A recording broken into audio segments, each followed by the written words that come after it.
Hello. Today we're going to read the first part of Chapter 1, The Case of the Mossy Lake Monster. Here we go.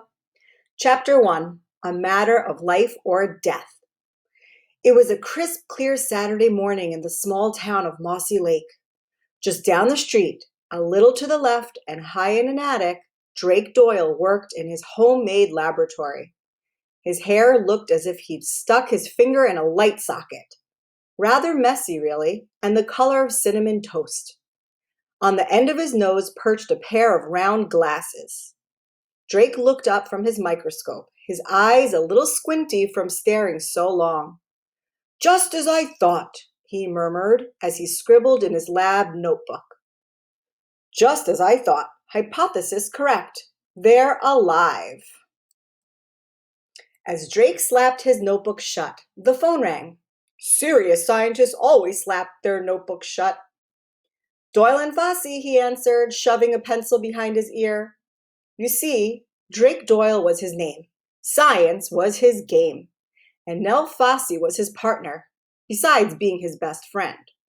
They were in business together, serious business. Their business cards read, "Doyle and Fossey, Science Detectives. Call us anytime. 555-7822. Already they had solved many cases using their fantastic scientific and detective skills. No case was too difficult for Doyle and Fossey, the best science detectives in the 5th grade. "Drake?" said the voice on the phone. "Drake Doyle?" "Speaking. Who's this?" "It's Caitlin Ray." Caitlin was in Drake's class at school. And just as Drake was the science sort, Caitlin was the cat sort. She loved cats, and everybody knew she had a bunch of them at home. Every day she came to school covered in cat fuzz, and once even coughed up a hairball. Caitlin said, I have a terrible problem."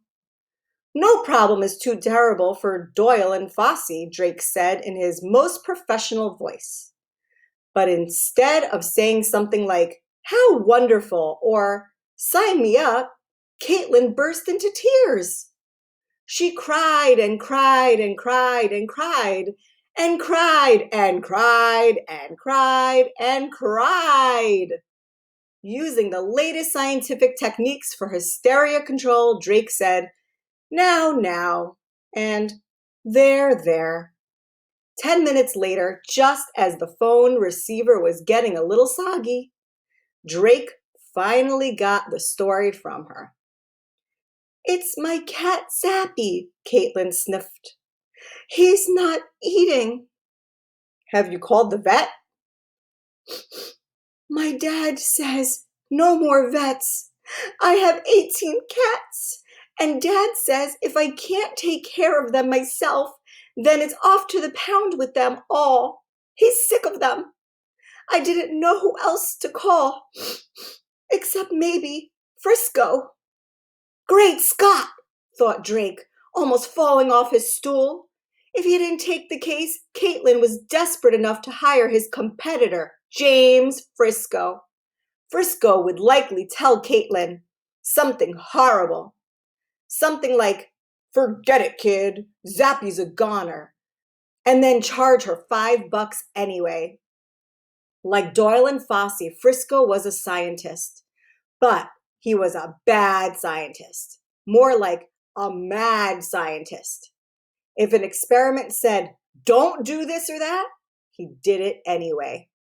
If an experiment said, "Clean up your mess," Frisco left the mess for his mother. If an experiment said, "Don't use your little sister as your test subject," well, some things are better left unsaid. Frisco's business cards read, "Frisco, bad, mad scientist. Better than Doyle and Fossey. Call me day or night. 555-6190.